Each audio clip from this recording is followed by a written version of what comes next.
हेल्मंद नदी के पानी के लिए ईरान से जंग लड़ने के लिए तालिबान ने अफगानिस्तान बॉर्डर पर अपनी पूरी ताकत झोंक दी। पिछले हफ्ते ही दोनों देशों की सीमा पर जबरदस्त गोलीबारी हुई थी, जिसमें ईरान के 2 बॉर्डर गार्ड और तालिबान के एक लड़ाके की मौत हो गई थी। हालांकि उसके बाद दोनों तरफ से मामले पर मिट्टी डालने के बयान जारी हुए थे, लेकिन अफगानिस्तान से सामने आए वीडियो में तालिबान के तेवर आग में घी डालने वाले नजर आए। तस्वीरों में बख्तरबंद गाड़ियों का लंबा चौड़ा काफिला ईरान से लगने वाली सीमा की तरफ बढ़ता हुआ दिखा। एक वीडियो में एक ट्रक टैंक लेकर बॉर्डर पर जाता नजर आया। जिस हेल्मंद नदी के पानी के लिए ये खून खराबा हो रहा है, वो अफगानिस्तान से ईरान तक जाती है। 1973 की संधि के तहत अफगानिस्तान को ईरान को नदी का कुछ पानी देना होता है, लेकिन तालिबान सूखे का रोना रोकर पानी देने से इनकार कर रहे हैं। हालांकि दोनों देशों के बॉर्डर पर तनाव के बावजूद ईरान के IRGC यानी इस्लामिक रिवॉल्यूशनरी गार्ड कोर के कमांडर ने अफगानिस्तान से कभी जंग नहीं होने का भरोसा दिया।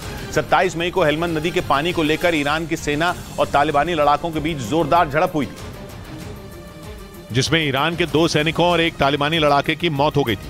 जिसके बाद तालिबान और ईरान दोनों ने सीमा पर बड़ी संख्या में हथियार और जवानों की तैनाती कर दी, जिसके बाद इस बात की आशंका तेज हो गई कि ईरान और अफगानिस्तान के बीच कभी भी जंग छिड़ सकती है। इसी तनाव के बीच रिवॉल्यूशनरी गार्ड कोर के कमांडर आमिर अली आजिजादे ने दावा किया कि अफगानिस्तान से कभी जंग नहीं छिड़ेगी। उन्होंने दावा किया कि कुछ लोग दोनों देशों के बीच लगी आग में घी डालने का काम कर रहे हैं, लेकिन इसके बाद भी वो अफगानिस्तान के साथ जंग नहीं छिड़ेंगे।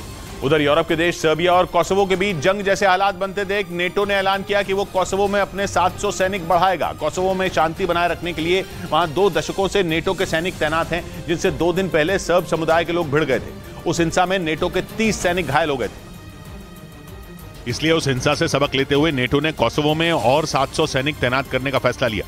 वहीं सर्बिया पहले ही अपनी सेना को जंग के लिए तैयार रहने का फरमान सुना चुका है। ऊपर से रूस सर्बिया का पुराना दोस्त है, उसे पुतिन का पूरा समर्थन हासिल है और कोसोवो के साथ अमेरिका खड़ा है। मतलब साफ है कि कोसोवो और सर्बिया का छोटे देशों का झगड़ा बहुत बड़ी जंग करवा सकता है, क्योंकि कोसोवो के जिस उत्तरी हिस्से में बवाल मचा है, वहां सर्ब समुदाय के लोग बहुसंख्यक हैं और वो कोसोवो को नहीं बल्कि सर्बिया को अपना देश मानते हैं। इसी वजह से उन्होंने पिछले महीने वहां लोकल काउंसिल के चुनावों का बहिष्कार कर दिया था। इस वजह से वहां अल्बानियाई मूल के मेयर चुनाव जीत गए, तो अब सर्ब समुदाय ने कोहराम मचाया हुआ है। इस बीच पश्चिमी मीडिया ने दावा किया कि रूस में तख्तापलट की साजिश रचने के आरोपों पर वैगनर ग्रुप के चीफ येवगेनी प्रिगोजिन ने सफाई दी। आरोपों से इनकार करते हुए उन्होंने साफ कर दिया कि पुतिन की सेना को पछाड़ने के लिए वैगनर ग्रुप के पास ताकत ही नहीं है। यानी येवगेनी प्रिगोजिन ने यह साफ कर दिया कि पुतिन का तख्तापलट करने का उनका कोई इरादा नहीं है।